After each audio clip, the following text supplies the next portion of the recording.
What's good, everybody? Welcome back to the channel. We're about to run through a little bit of an off-season breakdown, man. We're going to talk about some practice squad players that we had on our team for the entirety of season one.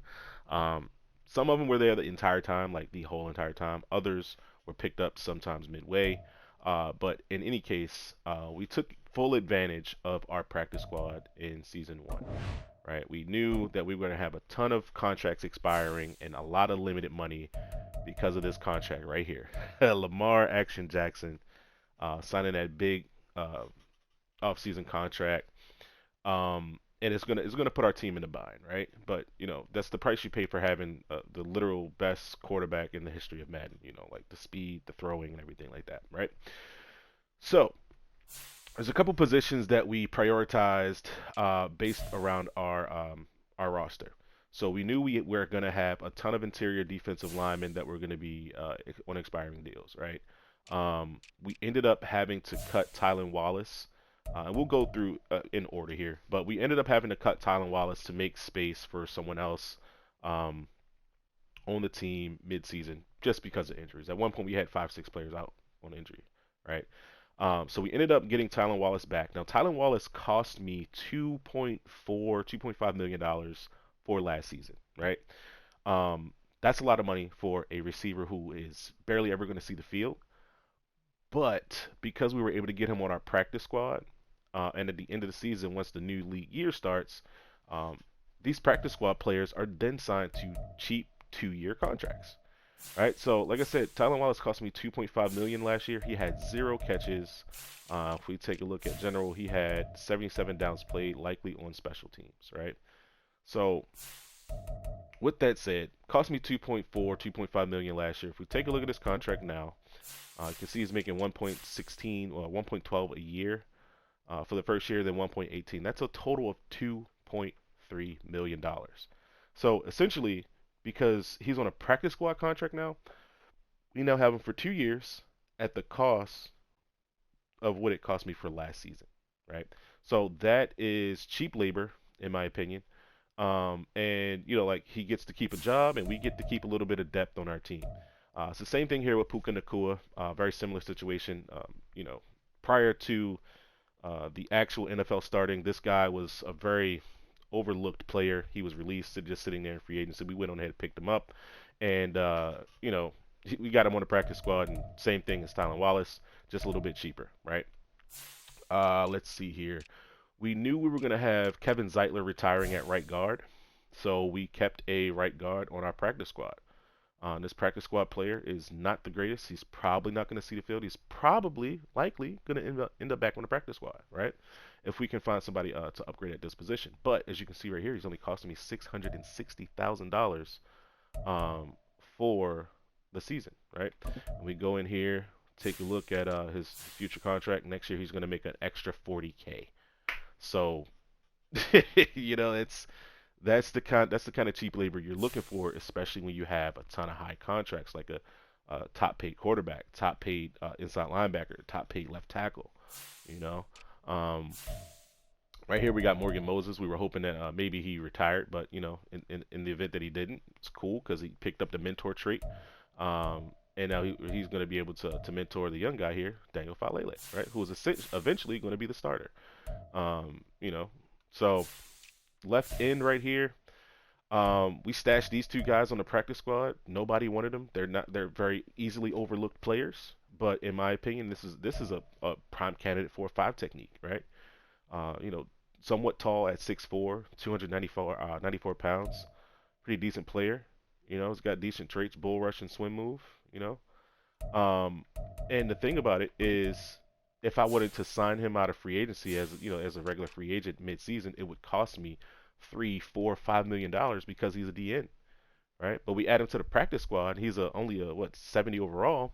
He's only going to cost me 700,000, right? Less than $1 million, and this guy's going to play a pretty decent amount of snaps, right? Same thing with Jonathan Marshall. You want to have what I've noticed in Madden, especially the last couple years, once they implemented the what do you call it? The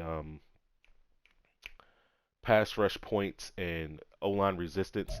You want to have a nice rotation of pass rushers, right, or defensive linemen to get in and out of the game so that they can actually, dominate the snaps that they do get, right?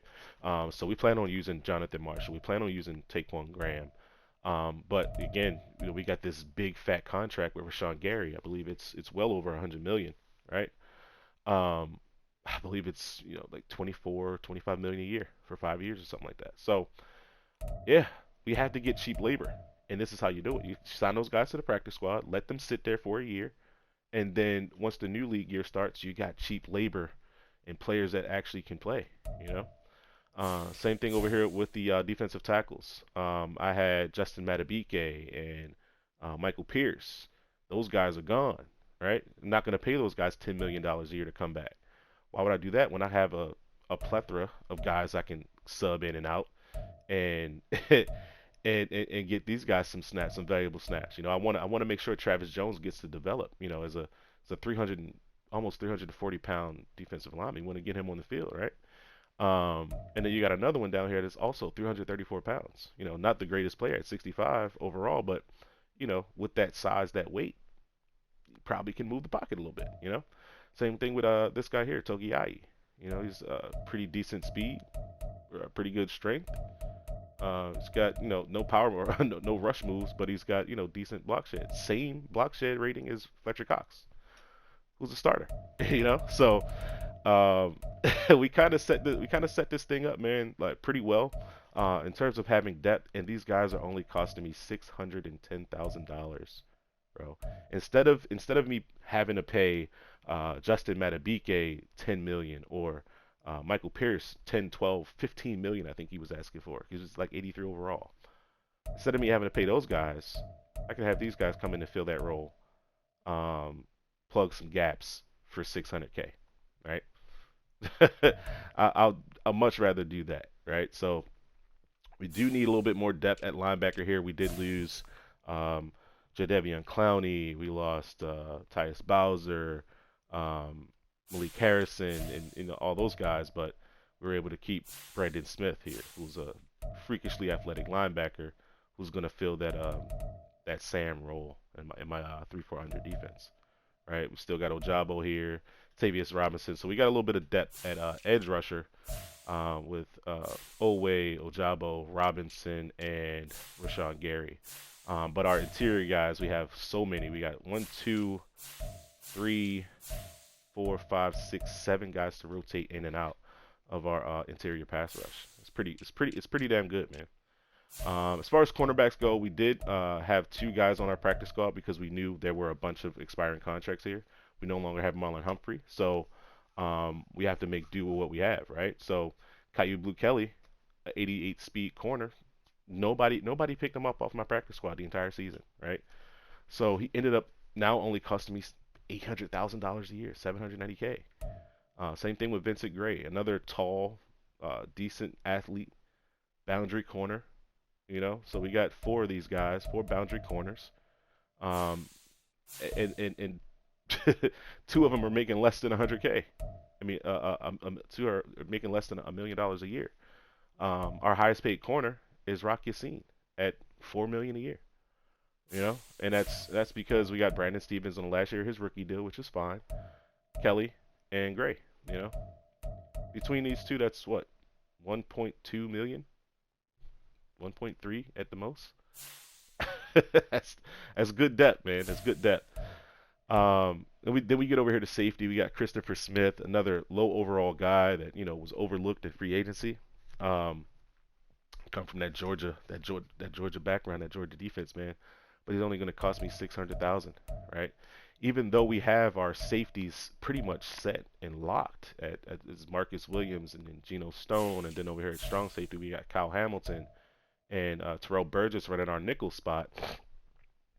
But then we have these guys, these backups that can come in and play different roles. We got our Darius Washington who can play the nickel, right?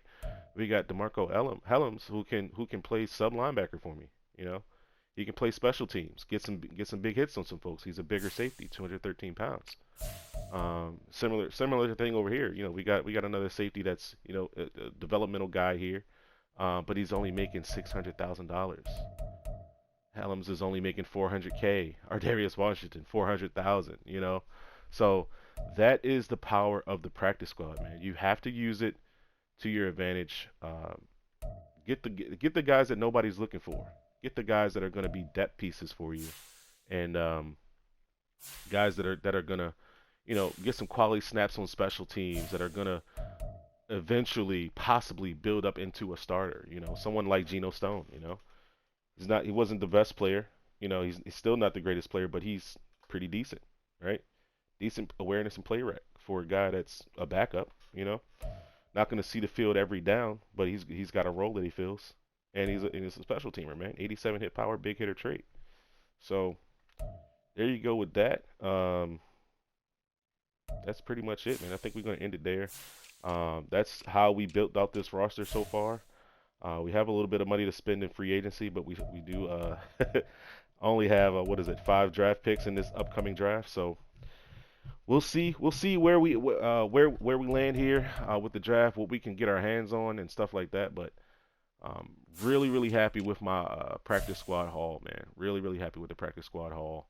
And we're gonna go into the season 2, tooled up to actually compete again for a championship, man. But if you liked the video, like the video. If you didn't, be sure to dislike it, leave some hateful comments, and unsubscribe. Thanks for watching. I'm out.